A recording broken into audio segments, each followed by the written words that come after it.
ये ड्रिंक मैंने इसलिए पी है क्योंकि इस वक्त हम drink inside the glass challenge की शुरुआत कर रहे हैं।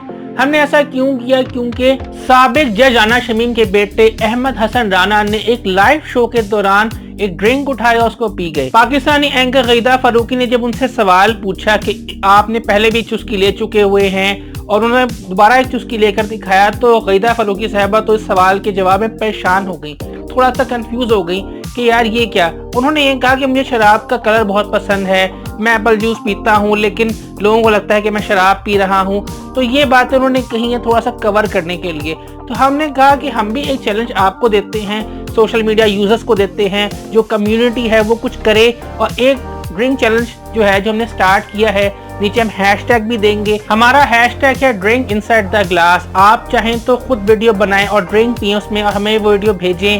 उसको अपने चैनल से, अपनी पेजेस से, अपनी प्लेटफॉर्म से उसको आप अपलोड करें, हमें वो चीज़ दिखाएं। हैशटैग को ज़रूर फॉलो करें। आप अपना फीडबैक ज़रूर दीजिएगा, कमेंट सेक्शन में मुझे ज़रूर बताइएगा। वैसे ये जो ड्रिंक है ये एप्पल जूस नहीं बल्कि रेड ग्रेप्स जूस है।